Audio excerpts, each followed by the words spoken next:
Drafted free agent in 1963, Raiders Hall of Fame cornerback Willie Brown.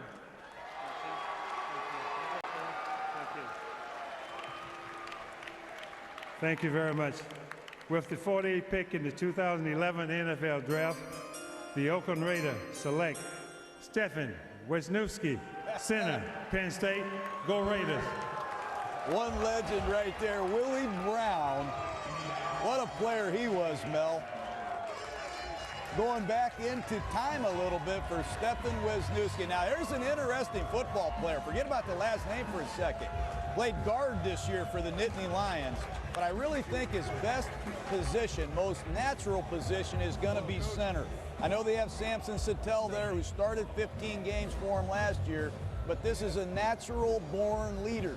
This is one of the toughest guys in the draft, and I think to have him as your signal caller, you've bettered your football team. This guy right here is my kind of guy. John, guard 3 years ago, then center, then back to guard. I graded him out and rated him as a center moving forward. I think that's his best position. You mentioned it, John. You talked about versatility. He'll provide it. This offensive line with the Oakland Raiders, only 2 starters currently under contract. That's left tackle Jared Beldier had a nice rookie year out of Hillsdale, 3rd-round pick last season, and Cooper Carlisle, the veteran at right guard. They need somebody like Wisniewski, not just to be a guy who factors in. They need him to be a starter, as he was the last 3 seasons at Penn State. Whether it's at center or it's at left guard, that's where his future lies right away.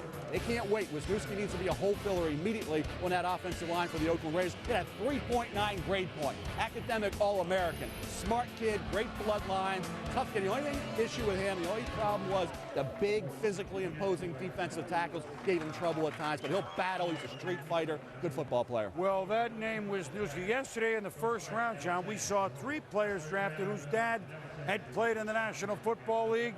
And here we go with Stefan, with the elder Wisniewski.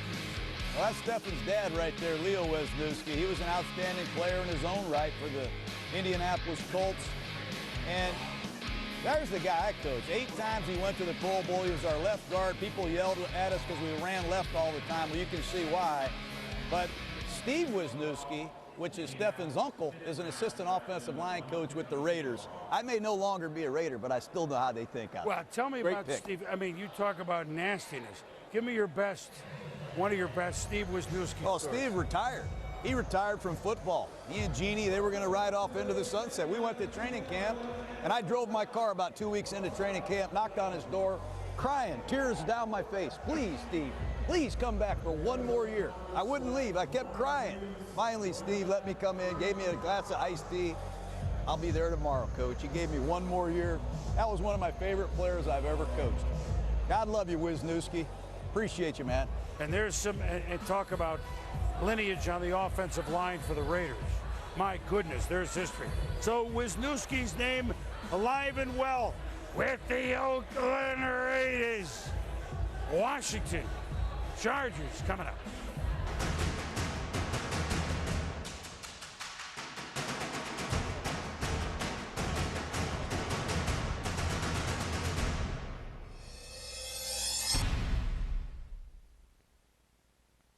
Who is the best player in the NFL today?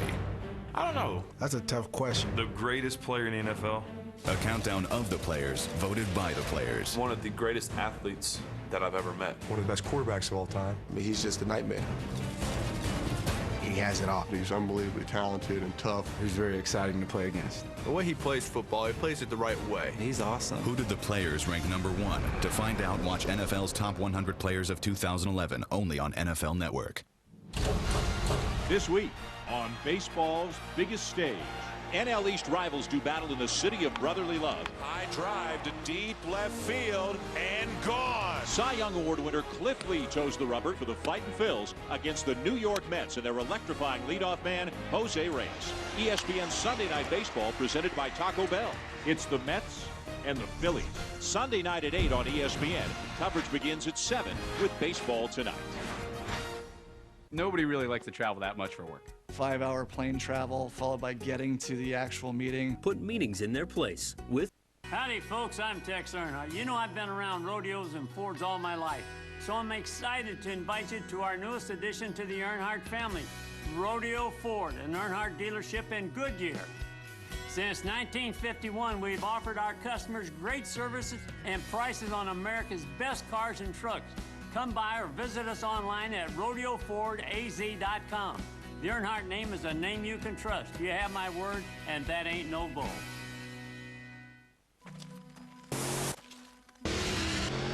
Professional driver on a closed course. Do not attempt at home. Always wear your seatbelt. And please, drive responsibly.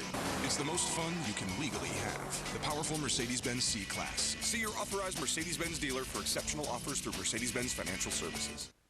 Draft, presented by Bud Light.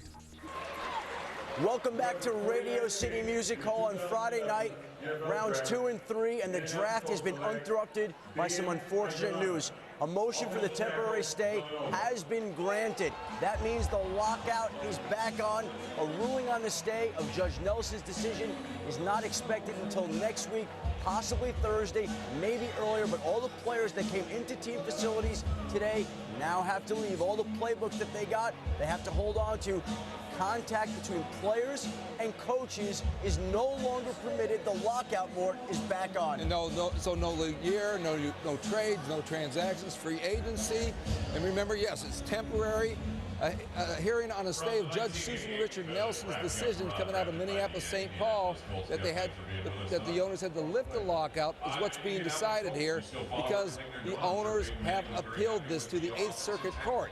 The owners in the league have always felt they had their best shot at this in the 8th Circuit Court, where there's more conservative judges. 2 of the 3 judges, that's all that's hearing this, were appointed by Republican President George W. Bush. Some people say that's not a big deal. Well, in this case, both those appointees voted to grant the temporary stay. They will be hearing this next week.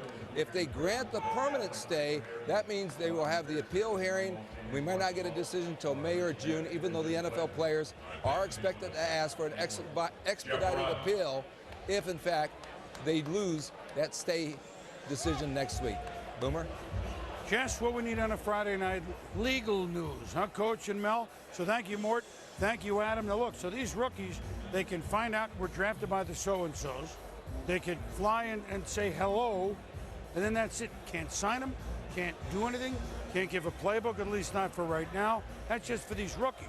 You've already addressed the coaching staffs that are new, trying to implement new, systems offensively and defensively, get to know the players.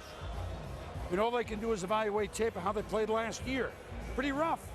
It is rough. It's frustrating. I needed an interpreter. I don't even understand some of these 3, 4, 5 syllable words we're using, Chris, but very frustrating. Not only the rookies, the new coaches, all the fans, but the second-year players. I used to look forward to going back to work this time of year to see my second-year players and how much progress they've made.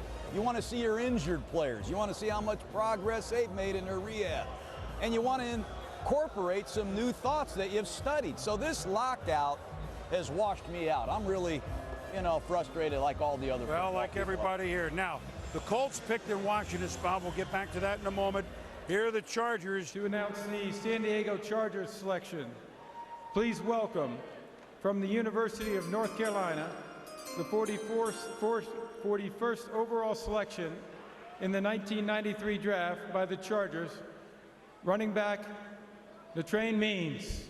Excuse me. Now I blew it. Oh, boo this guy. Thank you.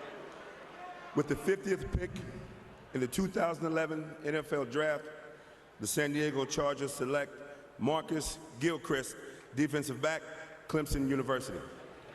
Well, Natron means business, and the San Diego Chargers, they're hoping to mean business with their new defensive coordinator, Greg Minuski. Leads it yesterday, a pass rusher, now a defensive back, Mel. Tough kid, Marcus Gilchrist, versatile kid, played cornerback and safety, played him very effectively with the Clemson Tigers. 5'10 and a quarter, 195-pounder, around a 4.45 in Indianapolis. That helped him at the combine. One of the strongest defensive backs you will ever come across. 26 reps. He's stronger than some offensive linemen coming out. Vertical 38.5 inches. See him here. Kick return ability, punt return ability, a major plus. Kick returner averaged 25.3 yards a return, 10.1